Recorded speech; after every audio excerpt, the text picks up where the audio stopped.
नमस्कार, प्राइम न्यूजमा स्वागत छ। म दृष्टिवाणी धिताल। म संगीता कटवाल। सुरु गरौं अहिलेसम्मका हेडलाइन्सबाट।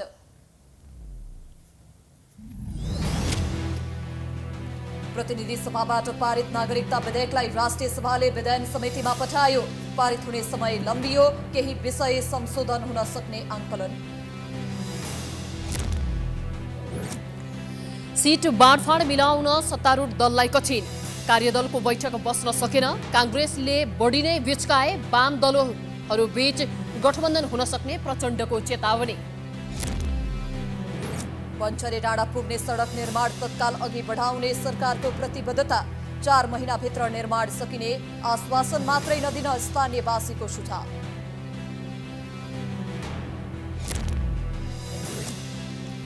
हिन्दू महिलाहरूको महान पर्व तीजको रौनक शहरदेखि गाउँसम्म। पार्टी प्यालेसहरूमा अत्यधिक खर्च गरी तीज कार्यक्रम। मौलिक संस्कृतिको पहिचान नमेट्न सुझाव। मकवानपुरको ड्राइभर डाँडामा सामुदायिक वनको सयौं रुख काटिँदा पनि दोषी पत्ता लाग्न सकेन। तस्कर र राजनीतिक नेतृत्वको मिलेमत्तोमा वन सखा पारिएको आरोप।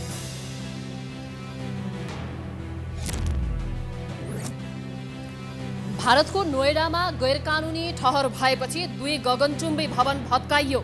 3700 किलो विस्फोटक पदार्थको प्रयोगमा 9 सेकेन्डमै भवन ध्वस्त। र घरेलु टोली केन्या विरुद्धको तेस्रो टी20 अन्तर्राष्ट्रियमा नेपालको दोस्रो जित। 5 खेलको श्रृङ्खलामा नेपाल 2-1 अगाडि। अब प्राइम न्यूज विस्तारमा। नागरिकता विधेयकमा संशोधनका लागि छलफल गर्न सरकार र सत्तारूढ दल तयार देखिएका छन्। राष्ट्रिय सभामा पेश भएको विधेयक विधान समितिमा पठाइएसँगै संशोधन हुने अपेक्षा गरिएको छ। एक रिपोर्ट। नागरिकता विधेयकका विभिन्न प्रावधानप्रति असहमति राख्दै राष्ट्रपति विद्यादेवी भण्डारीले प्रमाणीकरण नै नगरी फिर्ता गरेपछि प्रतिनिधि सभाले नागरिकता सम्बन्धी विधेयक पुनर्विचार नै नगरी जस्ताको तस्तै पारित गरेर राष्ट्रिय सभामा पठाएको थियो। नेपाली पुरुषले विदेशी महिलासँग विवाह गरेर ल्याएको अवस्थामा बुहारीलाई तत्काल नागरिकता दिने प्रावधानमा नेकपा एमाले विमति राख्दै आएको थियो। यसमा राष्ट्रपति भण्डारीको पनि चासो थियो। एमाले नवबुहारीलाई नागरिकता दिन विवाह भएको कम्तीमा 7 वर्ष अवधि हुनुपर्ने अडानमा थियो। एमालेको आफ्नो अडान यथावत राखेको र राष्ट्रपतिबाट पनि चासो सहित विधेयक फिर्ता गरेपछि सरकार लचिलो बन्न सक्ने देखिएको छ। जसका कारण आइतबार बसेको राष्ट्रिय सभाको बैठकमा गृहमन्त्री बालकृष्ण खाँडले नागरिकता विधेयक छलफलका लागि विधान समितिमा पठाइयोस् भनेर प्रस्ताव गरेपछि सभाले स्वीकृत गरेको हो। सम्माननीय राष्ट्रपतिबाट पुनर्विचारका लागि फिर्ता भई प्रतिनिधि सभाबाट सन्देश सहित प्राप्त नेपाल नागरिकता पहिलो संशोधन विधेयक 2079 लाई पुनर्विचारका लागि विधान व्यवस्थापन समितिमा पठाइयोस् भन्ने प्रस्ताव सभा समक्ष पेश गर्दछु। अब एमालेको माग र राष्ट्रपति भण्डारीको चासो अनुसार केही समय नागरिक विधेयक विधान समितिमा छलफल हुनेछ। अब यसलाई झन् अझै म्याच्योर बनाउन खोज्यो हामीले। समिति विधान समितिमा जान्छ। आज गयो विधान समितिमा गयो। विधान समितिमा मान्यहरूको बिचमा छलफल हुन्छ। समितिमा छलफल भएर आउँछ र झन् सजिलै झन् पास हुने नै प्रक्रियालाई सहज र सरलीकरण भयो भने मन लाग्छ। होइन, संसदमा त सरकारको जहिले पनि बहुमत हुन्छ नि। सरकारको बहुमत नभए त सरकारै रहँदैन नि त। त्यही हाम्रो बहुमत त जसको पनि सरकार हुँदाखेरि बहुमत हुन्छ। सरकारले ल्याएको बिलहरू त पास हुनै पर्यो स्वाभाविक रूपमा। सत्तारूढ दलले पनि एमालेको माग अनुसार समितिमा छलफल गर्न सरकार तयार भएको र संसद तथा समितिमा आफ्नो बहुमत रहेकाले विधेयक पारित हुनेमा विश्वास व्यक्त गरेका छन्। प्रतिपक्षीको पनि भावना र चाहिँ फेरि राष्ट्रपतिले जे सन्देशसहित विषय चाहिँ उठाएर पठाउनु भएको छ, यसलाई हामीले सदनमा छलफल गर्ने मात्रैले भन्दा पनि समितिमा पनि छलफल गरेर अलि मसिनो गरी चाहिँ यसलाई विषयलाई केलाएर हेर्नुपर्छ र चाहिँ अगाडि बढ्नुपर्छ भन्ने यो साझा सहमतिको विषय भएको कारणले गर्दाखेरि छिट्टै हुनुपर्छ भन्ने कुरा हो। नेपाल सरकारको कुरा पनि के हो नि, यो छिट्टै चाहिँ टुङ्गिनुपर्छ भन्ने कुरा हो। प्रमुख प्रतिपक्षी दल नेकपा एमाले पनि विधेयकका विभिन्न पक्षका बारेमा छलफल गरिने बताएको छ। विधान समितिमा यो व्यापक छलफल हुन्छ र सदनमा पनि छलफल हुन्छ। र राष्ट्रपतिले जुन कन्सर्न राख्नु भएको छ ती विषयमा हामी छलफल गर्छौँ। सत्तापछि कसरी आउँछ समितिमा हामी त्यो हेर्छौँ, सदनमा पनि कसरी प्रस्तुत हुन्छ त्यो पनि हामी हेर्छौँ। तर हाम्रो स्पष्ट दृष्टिकोण हामी जन्मसिद्ध नागरिकका छोराछोरीहरूले नागरिकता पाउने कुरामा कुनै दुविधा छैन। यसअघि नेपाल नागरिकता ऐन 2073लाई संशोधन गर्न बनेको विधेयक संसदको दुवै सदनले पारित गरेर प्रमाणीकरणका लागि साउन 15 गते राष्ट्रपति कार्यालय पठाएको थियो। तर राष्ट्रपति भण्डारीले विधेयक प्रमाणीकरण नगरी पुनर्विचार गर्न भन्दै फिर्ता पठाएकी थिइन्। राष्ट्रपति भण्डारी तथा विपक्षी एमालेको समेत भावनालाई कदर गर्न भन्दै सरकारले नागरिकता विधेयक बारे पुनः छलफल गर्न तयार भएको हुन सक्ने आकलन गरिएको छ। Political bureau, prime HD, Kathmandu. आज बस्ने भनिएको सत्तारूढ गठबन्धनको सेट बाँडफाँड कार्यदलको बैठक बस्न सकेन। प्रधानमन्त्री निवास बालुवाटारमा दिउँसो 4 बजे बैठक बस्नका लागि तय भएको बैठक दलहरूको आन्तरिक तयारी नपुगेपछि स्थगित गरिएको हो। यसअघि गत शुक्रबार बसेको कार्यदलको बैठकमा प्रतिनिधि सभासँगै प्रदेश सभातर्फ पनि गठबन्धन दलहरूबीच सेट बाँडफाँडको विषयमा छलफल भएको थियो। सो बैठकमा दलहरूले आफ्नो दाबी प्रस्तुत गरेका थिए। नेपाली कांग्रेसले प्रतिनिधि सभाको प्रत्यक्षतर्फ कम्तीमा 100 सिट आफूले पाउनुपर्ने दाबी प्रस्तुत गरेको छ। यसैगरी नेकपा माओवादीले पनि 55 देखि 60 सिटमा दाबी गरेको छ। कांग्रेस र माओवादीले ठूलो हिस्सा माग गर्दा साना दलहरू भने समस्यामा परेका छन्।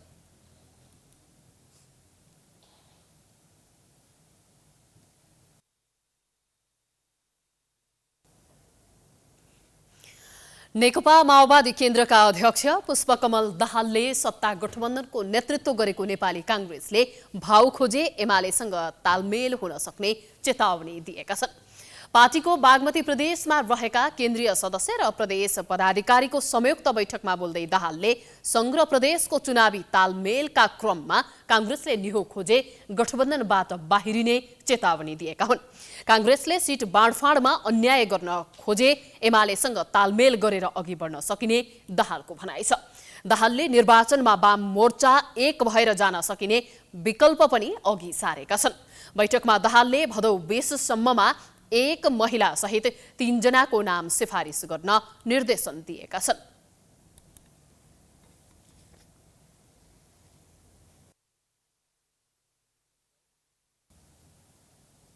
नेकपा माओवादी केन्द्रका अध्यक्ष पुष्पकमल दाहालले कांग्रेसले धोका दिए गठबन्धनभित्र वामपन्थी मिलेर निर्वाचनमा जाने भनाइप्रति कांग्रेसले आपत्ति जनाएको छ। सिट बाँडफाँडमा कांग्रेसभित्रै सकस भएको बेला दाहालको भनाइले गठबन्धनको संस्कृतिलाई बिगार्ने पनि कांग्रेसको भनाइ छ। कांग्रेस केन्द्रीय सदस्य नयनसिंह महरले कांग्रेसभित्र समेत सिट बाँडफाँडमा सकस भएको बेला दाहालको वाम गठबन्धन गर्ने अभिव्यक्ति अस्वाभाविक भएको बताए। नेपाली कांग्रेस सबै वैशाखीहरू टेकेर मात्रै टिकिरहन्छ भन्ने होइन। यद्यपि हामी अहिले पनि गठबन्धनको वातावरण नबिग्रियोस् भन्ने कुराका प्रति सचेत छौँ। नेपाली कांग्रेस लगायतका गठबन्धनमा आबद्ध हुने र आबद्ध भएका सबै दलहरूको आफ्नो कार्यक्रमलाई तिलाञ्जली दिएर गठबन्धन गर्नुपर्ने कुनै आवश्यकता छैन। 12 टका भने यदि कसैलाई लाग्छ भनेपछि अब त्यसको उपचार त केही छैन। त्यसको उपचार त जनतामा गएर जनताबाट अनुमोदन भएर जसले आउँछ भोलि सरकारका लागि पनि गठबन्धन गर्न सकिन्छ। बागमती प्रदेशका पदाधिकारी सहित केन्द्रीय समितिमा प्रतिनिधित्व गर्ने नेताहरूलाई आज ललितपुरमा सम्बोधन गर्दै अध्यक्ष प्रचण्डले कांग्रेसले सिट बाँडफाँडमा बढी दाबी गरेकोमा आक्रोशित हुँदै उनले गठबन्धनभित्र वाम गठबन्धन गर्ने बताएका थिए।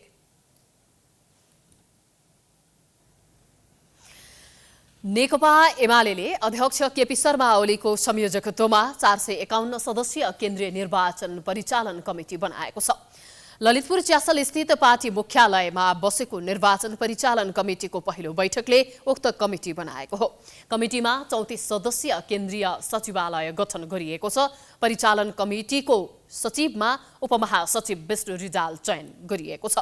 बैठकमा अध्यक्ष ओलीले देशव्यापी निर्वाचन परिचालन कमिटी गठन गरेर निर्वाचनमा होमिने र विजय हासिल गर्ने अठोटका साथ लाग्न निर्देशन दिएका छन्।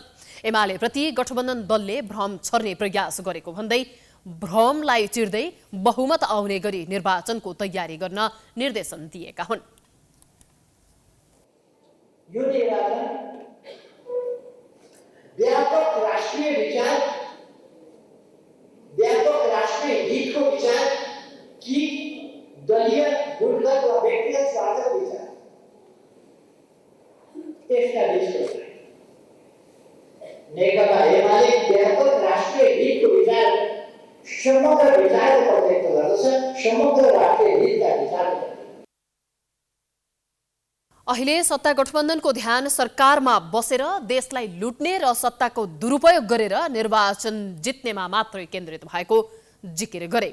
मधेस लगायतका क्षेत्रमा नागरिकताका विषयमा एमालेप्रति भ्रम सिर्जना गर्न खोजिएको र जन्मसिद्धका आधारमा नागरिकता दिनुपर्नेमा एमालेको कुनै आपत्ति नरहेको उनले बताए।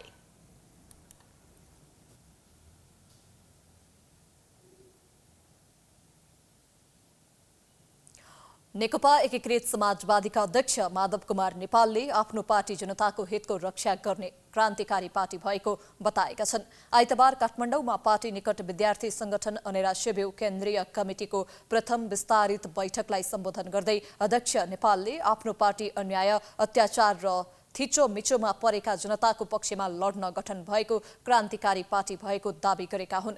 उनले कम्युनिस्ट पार्टी जनताको निम्तो र समाजमा परिवर्तन गर्न गठन हुने भएकाले परिवर्तनका लागि जनताको हितमा काम गर्दै अघि बढ्न निर्देशन पनि दिए।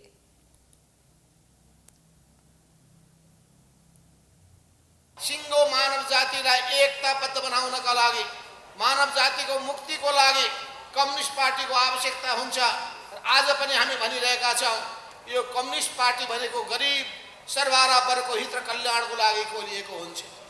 त्यस हुनाले हामी समाजमा विभिन्न अनेक वर्गहरू छन्, विभिन्न वर्गहरू छन्, ती वर्गहरूमध्ये हामी शोषित जनताको पक्षमा उभिन्छौँ।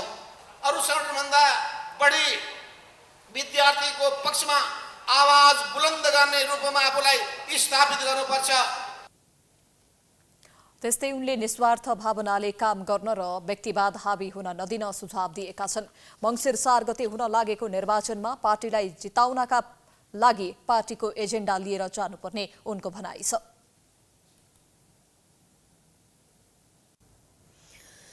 निर्वाचन आयोगमा समानुपातिक निर्वाचन प्रणालीतर्फ भाग लिन चाहने 68 राजनीतिक दलले निवेदन दिएका छन्। आयोग परिसरमा रहेको मुख्य निर्वाचन अधिकृतको कार्यालयमा राजनीतिक दलले आज साँझसम्म निवेदन दर्ता गराएका हुन्। आयोगका प्रवक्ता शालिग्राम शर्मा पौडेलका अनुसार 68 वटा राजनीतिक दलले निवेदन दिएका हुन्। ती दलहरूको निवेदनमाथि छानबिन सुरु भएको छ। समानुपातिकमा भाग लिने दलहरूको लागि निवेदन आह्वान भएको हो हैन, 3 दिनको समय दिएर, र यो आज अन्तिम दिन हो। अहिलेसम्म निवेदन दिने क्रम जारी छ र अहिलेसम्मको स्थितिमा प्रतिनिधि सभातर्फ 68 वटा निवेदन परेका छन्। अनि प्रदेश 1 मा 55, मधेस प्रदेशमा 59, बागमतीमा 58, गण्डकीमा 52, लुम्बिनीमा 54, कर्णालीमा 49 र सुदूरपश्चिममा 50 वटा निवेदनहरू परेका छन्। प्रत्यक्षतर्फ दलका उम्मेदवारले मनोनयन दर्ता गरे जस्तै समानुपातिकतर्फ राजनीतिक दल उम्मेदवार भई मनोनयन दर्ताका लागि निवेदन दिनुपर्ने प्रावधान छ। आयोगले निवेदन दर्ताका लागि आज साँझसम्मको समय सीमा तोकेको थियो। आयोगका कार्यतालिका बमोजिम असोज 2 र 3 गते दलले समानुपातिकतर्फका उम्मेदवारको बन्द सूची पेश गर्नेछ। निर्वाचन आयोगमा निर्वाचन प्रयोजनका लागि 87 दल दर्ता भएका छन्। दर्ता भएका 87 दलमध्ये 75 वटा दलले एकल र 4 वटा समूहमा रहेका 12 दलले तालमेल गरेर त्यही बमोजिम चुनाव चिन्ह पाउनेछन्। आयोगले बुधबार मात्रै उक्त दलहरूको दर्ता स्वीकृत गरेको थियो। दर्ता स्वीकृत भएका 87 दलले मात्रै समानुपातिकतर्फ उम्मेदवारी मनोनयन गर्न पाउनेछन्।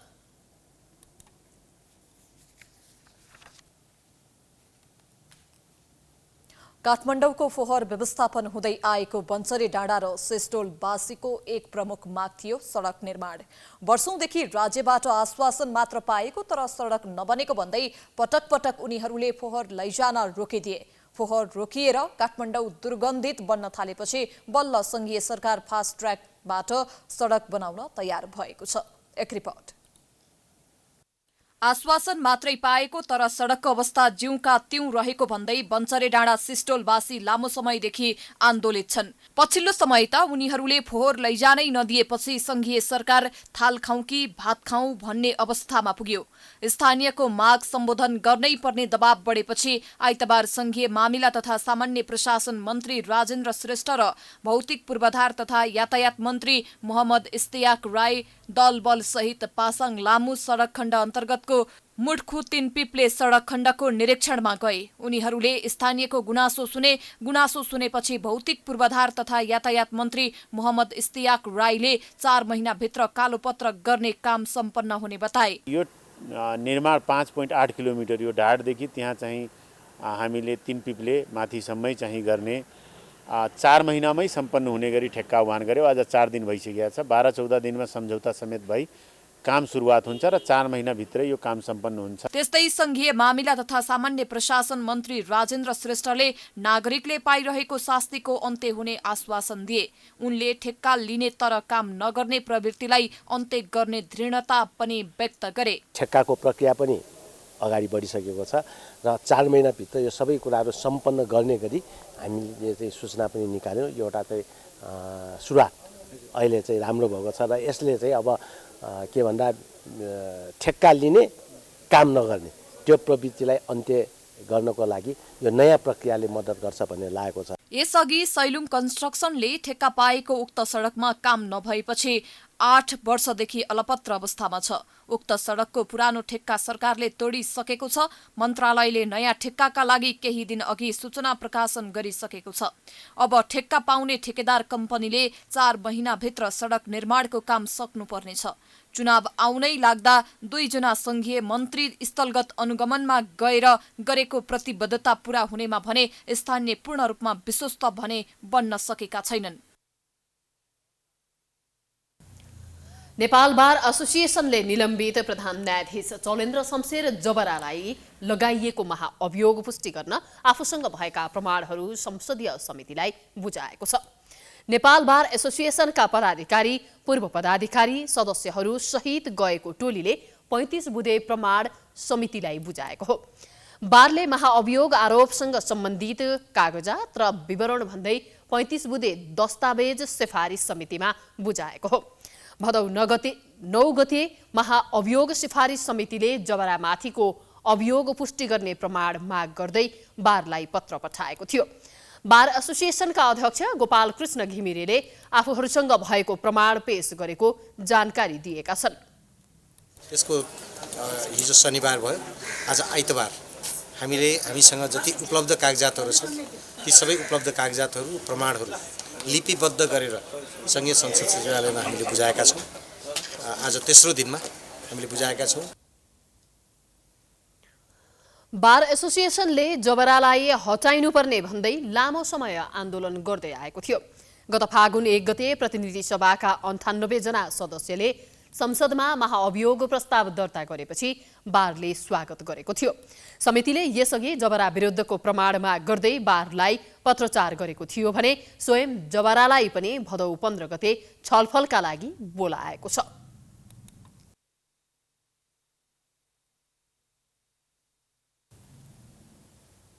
हिन्दू नारीहरूको महान पर्व हरितालिका तीज नजिकिएसँगै रमझम पनि बढेको छ। पार्टी प्यालेसमा विभिन्न सङ्घ संस्थाले आयोजना गरेका कार्यक्रम तथा तीज विशेष कार्यक्रमले रौनक देखिएको छ। आधुनिकताको नाममा संस्कृतिको जगेर्नाको सट्टा मौलिकता हराउँदै गएको भन्दै कतिपयले चिन्ता व्यक्त गरेका छन्। एक रिपोर्ट।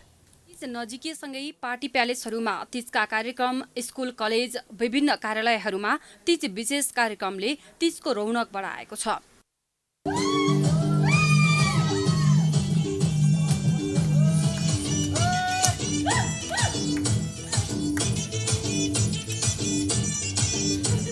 तीज र ऋषि पञ्चमी महिलाहरूको धार्मिक सांस्कृतिक महत्त्वको रूपमा लिने गर्दछन्। पतिको दीर्घायु तथा परिवारजनको सुख समृद्धिका लागि व्रत बस्ने चलन पनि तीजको पर्वको अर्को धार्मिक पाटो रहेको छ। तीज मनाउने शैली भड्किलो र खर्चिलो बन्दै गएको प्रति पुराना पुस्ताको भने चिन्ता व्यक्त हुन थालेको छ। हुँदा खानेले हुने खानेको देखासिकी गर्दै ऋण खोजेरै भए पनि कपडा र गरगहना किनेर तीज पर्व मनाएका उदाहरण समाजमा व्यक्त देखिन्छन्। तर गरगहनाहरूको प्रतिस्पर्धामा उत्रिएर तीज पर्व मनाउने हो भने यसको पुरानो संस्कृति हराउँदै जानेमा पनि कतिपयले चिन्ता व्यक्त गरेका छन्। पहिलाको तीज र अहिलेको तीज त हरेक कुरा फरक छैन र? हरेक कुरा फरक छ। अहिले पहिलाको कहाँ पाउनु खोइ, अब पहिलाको मान्छेहरूलाई यस्तो रमझम गर्न कहाँ पाउनु, के गर्नु। अहिले अब चलन अनुसार परिस्थिति अनुसार चलिछन्, गरिछन् होइन, आफूले पनि देखियो हेरियो। नेपाली साङ्गीतिक क्षेत्रमा पछिल्लो समय बजारमा आएका गीत नेपाली मौलिकतापन, नेपाली संस्कृति भन्दा फरक तरिकाबाट तोडमोड गर्दै विकृति बनाइएको छ। नयाँ कलाकारहरूले निकालेका कतिपय गीतमा नेपाली मौलिकपन नदेखिएको गुनासो पनि बढ्दै गएको छ। राष्ट्रिय एकता अभियान पार्टीका अध्यक्ष वामदेव गौतमले तीजको शुभकामना दिँदै धार्मिक र सांस्कृतिक पर्व जोगाउनु पर्ने बताए। त्यस्तो धर्मलाई ल्याएर यो तीजलाई जोडिदियो। यस्ता धेरै चाहिँ विषयहरू छन् जो ऐतिहासिक रूपले योभन्दा फरक किसिमले जन्मेर हुर्केका हाम्रा संस्कारहरू पछि गएर संस्कृति भएका छन्। ती संस्कृतिहरूको पछाडि एउटा धार्मिक पक्षलाई ल्याएर जोडिदिन्छन्। त्यस बेलाका मानिसहरूले जोड्नुको मूल त्यो आजको जस्तो जालझेल तिक्रण गर्नको निम्ति होइन, यो चलन सधैँभरि कायम रहोस् भन्नको निम्ति। पहिले तीजको बेला मन्दिर, खेल मैदान, विद्यालय, कलेज भवनमा मेला भएर वर्षौंदेखि छुटेका साथी सङ्गिनी भेट भएर नारी वेदनाले भरिएका गीत गाएर मनाउने प्रचलन बिस्तारै इतिहास बन्न थालेको छ। 2 वर्ष कोरोनाले गर्दाखेरि त्यति हामीले तीज मान्न पाएनौँ। अब अहिले 2 वर्षपछिको तीज अब रमाइलोसँग मनाइरहेका छन्, मनाएको पनि छन्। तर पहिलाको जस्तो नाचगान यताउति अहिले छैन। अलिक समाजमा नपच्ने खालको अलिअलि यसो गीत नाच हो कि जस्तो लाग्छ होइन। अब गीत त्यस्तो भए पनि नाच आफूले यसो मिलाएर नाचे अलि राम्रो हुन्थ्यो कि जस्तो लाग्छ क्या मलाई। अब त्यो नाचहरू आफ्नो दिदी बहिनी दाजुभाइ बुवा आमा हरेक जनाले हेर्सिन्छ, अनि हेर्ने भएर त्यही अनुसारको आफूले गर्न पाएदेखि अलिकति राम्रो हुन्थ्यो भन्ने जस्तो लाग्छ। तर अहिलेको नाच र पहिलेको नाच, अहिलेको तीज र पहिलाको तीज, हुन त म धेरै पहिलाको मान्छे त होइन, अहिले भर्खरै हो होइन। तैपनि हामीले अब बच्चामा हाम्रो मम्मीहरूले गरेको अब त्यो तीजको कार्यक्रम यताउति गरेको र अहिले गरेकोमा धेरै फरकै देख्छु। तीजको अर्को मौलिक पक्ष भनेको सुख दुःख र मनको वेदना पोख्ने गीतहरूमा पनि एउटा संस्कृति बोकेको छ। तर पछिल्लो समयमा नयाँ पुस्ताले बजारमा ल्याएका गीतहरूले उत्ताउला र सामाजिक सद्भाव बिथोल्ने खालका पनि देखिएका छन्। तीज नेपाली हिन्दू नारीले विशेष महत्त्वको साथ मनाउने गर्दछन्। भाद्र शुक्ल द्वितीयदेखि पञ्चमीसम्म 4 दिन विशेष रूपमा मनाउने यो पर्वमा भगवान शिवको पूजा आराधना गरिनुका साथै कठोर व्रत बसेर नाचगान एवं मनोरञ्जन गर्ने परम्परा रहिआएको छ।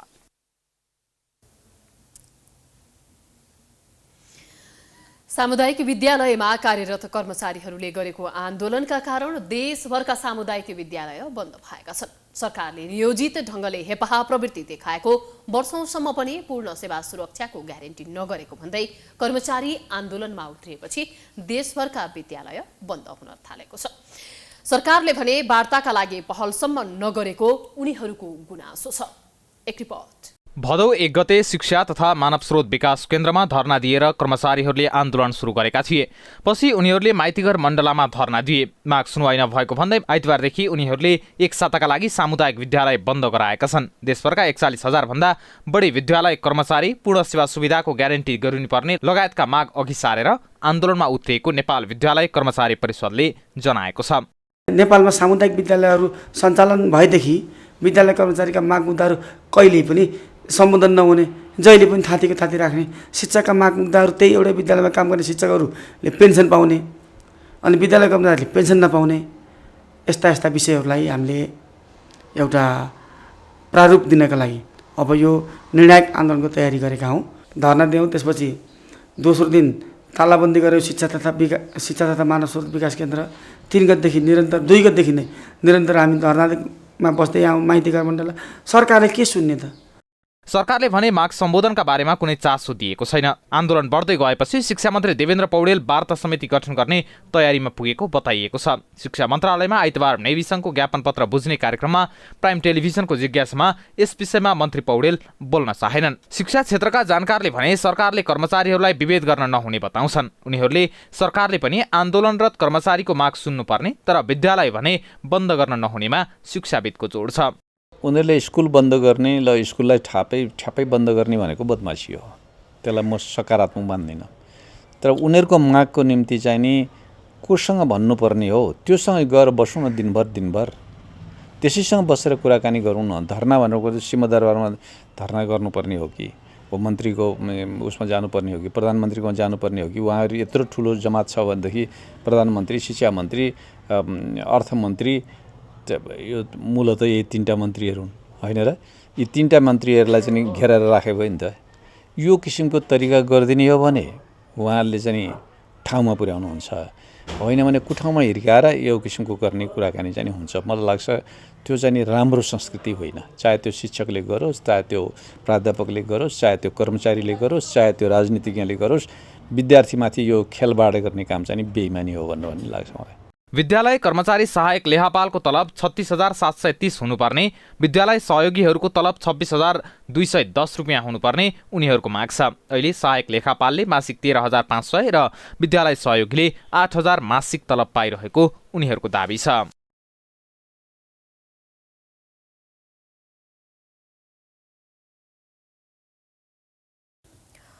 डाक्टर गोविन्द केसीले स्वास्थ्य क्षेत्रको सुधारका लागि अघि सारेको माग पूरा नभए भाद्र 27 गतेदेखि सत्याग्रह सुरु गर्ने चेतावनी दिएका छन्।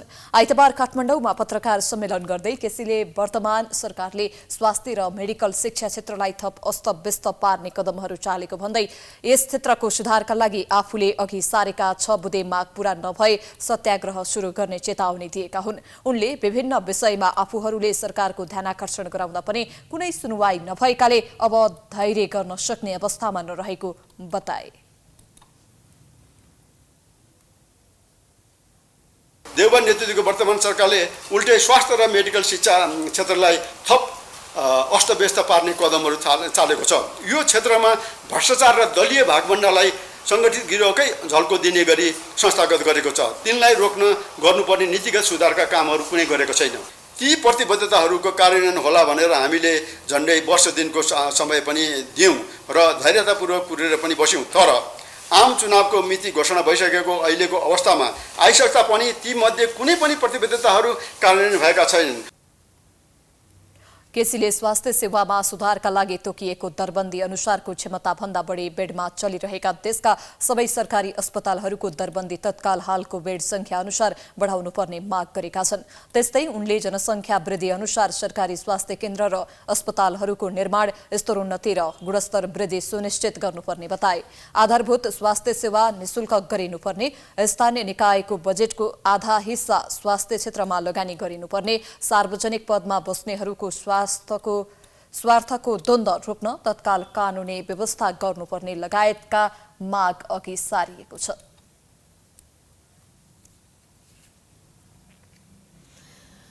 नेपाल कम्युनिस्ट पार्टी बहुमतले सरकारले 3 बुँदे सहमति कार्यान्वयन नगरे आन्दोलनमा जाने चेतावनी दिएको छ।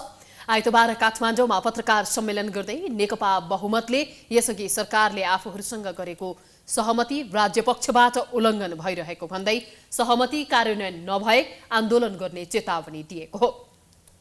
पत्रकार सम्मेलनमा पार्टीका संयोजक धर्मेन्द्र बास्तोलाले तत्कालीन नेकपा र सरकार बीच भएको सहमतिप्रति सरकार गैर जिम्मेवार भएको बताएका छन्। उनले सरकारले सहमति कार्यान्वयन गर्ने भन्दा षड्यन्त्रमा लागेको बताउँदै सडक सङ्घर्षमा जाने चेतावनी दिए।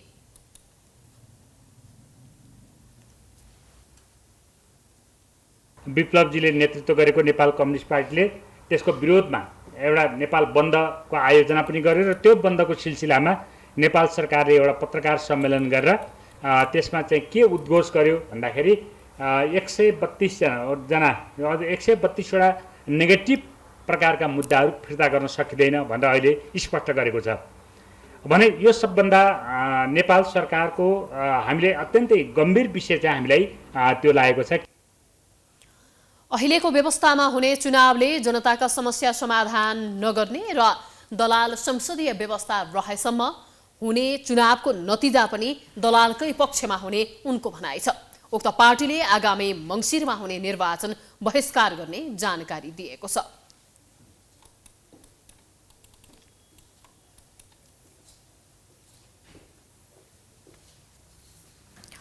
नेपाली कांग्रेस निकट नेपाल विद्यार्थी संघले शिक्षा क्षेत्रमा भएका विकृति विसङ्गति हटाउन माग गर्दै शिक्षा मन्त्री देवेन्द्र पौडेललाई 29 बुँदे ज्ञापन पत्र बुझाएको छ।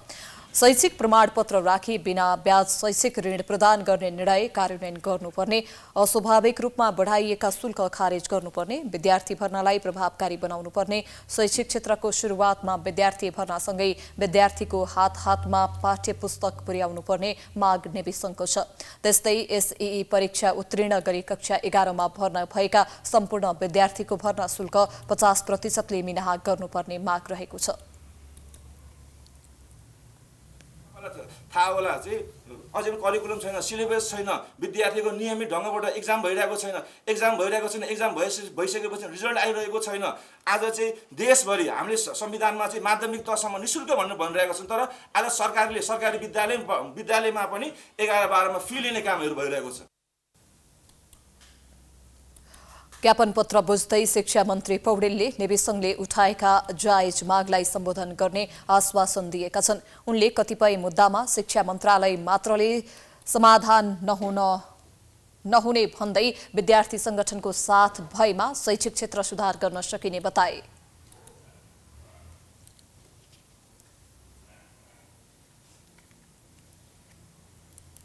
तपाईहरुको साथ चाहिन्छ। तपाईहरु चाहिँ सबै विद्यार्थी संगठन मिलेर यसरी अपिल गर्नुभयो, संस्थागत अपिल गरिदिनु भयो भने हामीलाई अझ सजिलो हुन्छ। नेविसङ्घले आफ्ना मागहरू 3 महिनाभित्र सम्बोधन नगरे आन्दोलन गर्ने चेतावनी दिएको छ।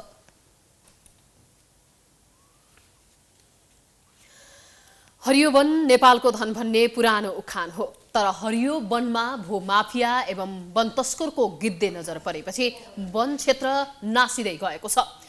तस्कर एवं राजनीतिक नेतृत्वको मिलेमतोमा रातारात हेटौँडा ड्राइभर डाँडाको 100औं रुख काटिए पनि दोषी अझै पत्ता लागेको छैन। एक रिपोर्ट।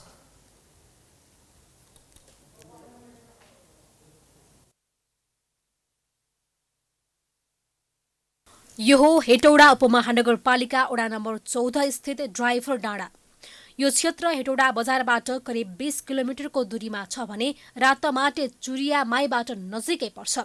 सुन्दर हरियाली स्थानमा भूमाफिया वन तस्करको नजर परेपछि रातारात यहाँका 100 भन्दा बढी रुख काटियो। रातारात कसले के प्रयोजनका लागि रुख काटियो भन्ने अझै रहस्यमय नै छ।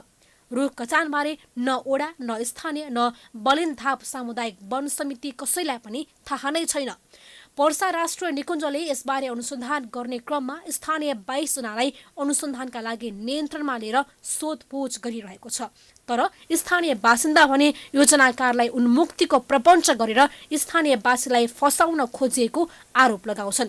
यसबारेमा एक प्रतिनिधि मण्डल पुगेर निकुञ्जका पदाधिकारीसँग छलफल पनि गरेका छन्। प्राकृतिक रूपमा जुन क्षति भयो ड्राइभर डाँडामा जुन त्यसको सत्य तथ्य छानबिनको माग गर्नको लागि र चाहिँ आफ्नो आवाज बुलन्द गर्नको लागि यहाँ आइपुगेका छौँ र यसको सत्य तथ्य छानबिन बाहिर ल्याइनुपर्छ र दोषी उप अथवा यो घटनाको योजनाकार उप चाहिँ मतियारको रूपमा जो हुनुहुन्छ उहाँ छिटोभन्दा छिटो कानुन दायरामा ल्याइनुपर्छ भन्ने जोरदार माग गर्दछु। बनिलधाप सामुदायिक वन क्षेत्रका अध्यक्ष मोहन सिंह मुक्तान पनि कसले रुख काट्यो भन्ने विषयमा अनभिज्ञ छन्। अध्यक्षका हैसियतमा मुक्तानलाई पनि निकुञ्जले केही दिन नियन्त्रणमा लिएर अनुसन्धान गर्यो। मुक्तान पनि सत्य तथ्य बाहिर आउनै पर्ने बताउँछन्। गल्ती नै गरेको छैन भने त्यो मान्छेले किन चाहिँ सजाय गर्ने, सजाय भोग्ने र त्यो सजाय भोग्नको निम्ति पनि कुनै न कुनै कसुर गर्नुपर्ने हुन्छ। बिना कसुरमा चाहिँ तपाईँको चाहिँ अहिले मान्छे प्रायः जस्तो चाहिँ यहाँ चाहिँ तारिकमा हिँडिरहेको छ। 15-15 दिन समितिको मान्छे नै थुनेको छ। राष्ट्रिय निकुञ्जले पनि अनुसन्धान जारी रहेकोले दोषीलाई कारबाही गर्ने प्रतिबद्धता जनाएको छ। अब सबभन्दा पहिला त दोषी को छन् यसमा संलग्न त्यसलाई हामी पहिचान गर्छौँ हैन, र त्यो पहिचान गरिसके पश्चात राष्ट्रिय तथा वन्यजन्तु संरक्षण ऐन 2029 मा भएका प्रावधानहरू छ, ती प्रावधानहरू बमोजिम त्यसका कारबाहीको लागि माग दाबी गरेर तपाईँको यो जिल्ला सरकारी वकिल कार्यालयमा फाइल पेश हुन्छ। रुख काटिएको विषयमा वडा अध्यक्ष दीपक खड्काले भने प्राइम टेलिभिजनसँग कुरा गर्न मानेनन्। उनले यस विषयमा आफूले केही नबोल्ने भन्दै पन्छिए। स्थानीय वासीहरूले भने वडा अध्यक्ष खड्काको समेत मिलेमतोमा भूमाफिया, वन तस्कर, राजनीतिक नेतृत्वकै आडमा वन फडानी भएको दावी गर्छन्। उनीहरूले यस घटनाका योजनाकार एवं संलग्न जोसुकै भए पनि कडा कारबाही हुनुपर्ने माग गरेका छन्। प्राइम टेलिभिजनका लागि हेटौडाबाट दामो चौलागाईको रिपोर्ट। महानगरका मेयर बालेन शाह आफै सडकमा उत्रिएर अनधिकृत संरचना भत्काएपछि त्यसको सकारात्मक प्रभाव देखिएको छ। सरकारी निकायले नै महानगरको निर्देशन मानेर तत्कालै पार्किङ स्थल कार्यान्वयनमा ल्याएका छन्। त्यसको एक उदाहरण हो राहदानी विभाग। एक रिपोर्ट। विभागमा दैनिक हजारौं सेवाग्राही आउँदा सवारी साधनको चाप त हुने नै भयो। विभागमा अन्डरग्राउन्ड भए तापनि त्यसलाई पार्किङको साटो यात्रु प्रतीक्षा कक्ष बनाउँदा सेवाग्राहीले पार्किङका लागि शास्ति खेप्नु परेको थियो। तर शुक्रबार काठमाडौँ महानगरपालिकाका प्रमुख बालेन्द्र शाहले विभागको अन्डरग्राउन्डलाई पार्किङ स्थल बनाउन निर्देशन दिएसँगै विभागले आइतबारदेखि नै कार्यान्वयनमा ल्याएको छ। हेर्नुहोस्, राहदानी विभागको अन्डरग्राउन्डमा यसरी पार्किङ सुरु गरिएको छ। दर्शकबिन, यति बेला हामी राहदानी विभागमा छौँ र राहदानी विभागमा तपाईँले देखिरहनु भएको यो स्थान केही समय अगाडि प्रतीक्षा कक्ष थियो र काठमाडौँ महानगरपालिकाका प्रमुख बालेन्द्र शाहले यस स्थानमा भएका प्रतीक्षा कक्षमा भएका कुर्सी लगायतका अन्य विभिन्न सामग्रीहरू हटाउनको लागि निर्देशन दिएसँगै आजबाट यो स्थान पार्किङ क्षेत्रको रूपमा परिणत भएको छ र तपाईँले दृश्यमा देख्न सक्नुहुन्छ यहाँ विभिन्न सवारी साधनहरू पार्किङ गरिएको छ। तर विभागको अन्डरग्राउन्ड पार्किङमा सेवा लिन आउने सेवाग्राहीलाई मात्र पार्किङको व्यवस्था रहेको छ।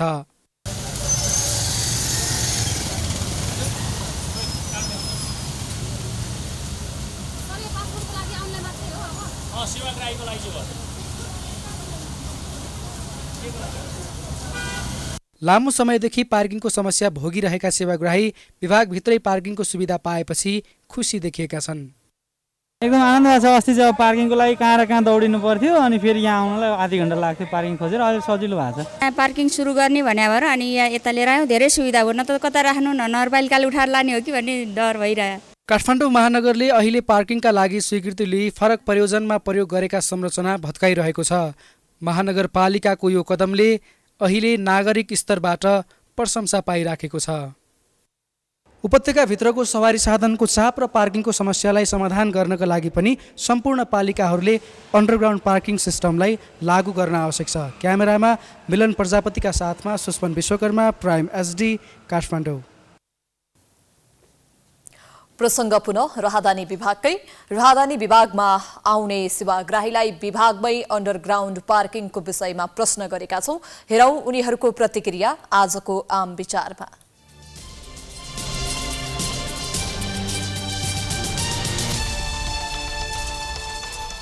चाहिँ अलिकति सजिलो त सजिलो भएको छ। अब त्यहाँ पुलिस प्रशासनलाई चाहिँ त्यहाँ जिम्मेवारी दिएको छ। त्यहाँ जिम्मेवारी दिँदाखेरि बाइक चाहिँ पार्किङ गर्दाखेरि साइड लगाउँदाखेरि अलिकति स्वभावमा अलिकति फरक पनि देखिरहेको छ। अन्त पार्किङ खोज्न परेको छैन। अहिले धेरै नै सुविधा भएको छ। हामीलाई सेवा लिँदै आएको छौँ भर्खर भर्खर। डकुमेन्ट हेऱ्यो होइन, गाह्रो त गाह्रो छ है पार्किङ गर्न पनि। धेरै राम्रो भएको छ र हामीले पहिलेका दिनमा आउँदाखेरि चाहिँ हामीले धेरै टाढासम्म गएर शास्ति खेल्नु परेको थियो। तर अहिले जुन यो गरेको छ ठिक गरेको छ। एकदम सजिलो भएको छ अहिले। हजुर, यो पहिला पार्किङै पाउँथेन, उता कता कता जानु पर्थ्यो, टाढा जानु पर्थ्यो पार्किङ गर्न। अहिले नजिकै छ, राम्रो भएको छ। पहिलेको भन्दा धेरै सहज भएको छ। अब हामी पार्किङ गर्दा अब आफ्नो अन्डरग्राउन्ड गर्छौँ नि, त्यसको लागि पनि धेरै राम्रो छ।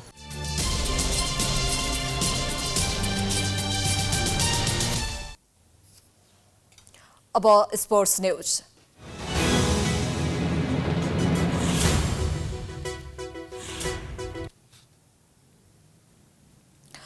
घरेलु टोली केन्या विरुद्धको तेस्रो T20 अन्तर्राष्ट्रियमा नेपालको दोस्रो जित भएको छ।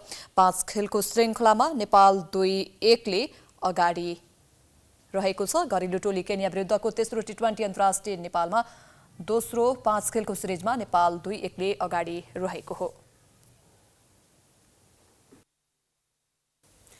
यो सँगै हामी प्राइम न्यूजको अन्त्यमा आइपुगेका छौं। जाँदा जाँदै हेडलाइन्स पुनः एकपटक। प्रतिनिधि सभाबाट पारित नागरिकता विधेयकलाई राष्ट्रिय सभाले विधान समितिमा पठायो। पारित हुने समय लम्बियो, केही विषय संशोधन हुन सक्ने आंकलन।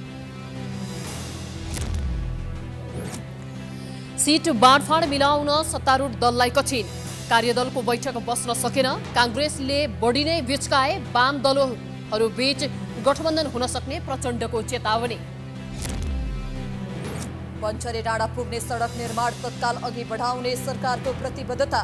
4 महिनाभित्र निर्माण सकिने आश्वासन मात्रै नदिन स्थानीयवासीको सुझाव।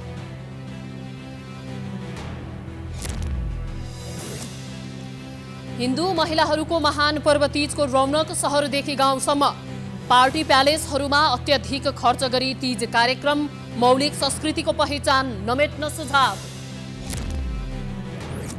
मकवानपुरको ड्राइभर डाँडामा सामुदायिक वनको 100औं रुख काटिँदा पनि दोषी पत्ता लाग्न सकेन। तस्कर र राजनीतिक नेतृत्वको मिलेमत्तोमा वन सखाप पारिएको आरोप।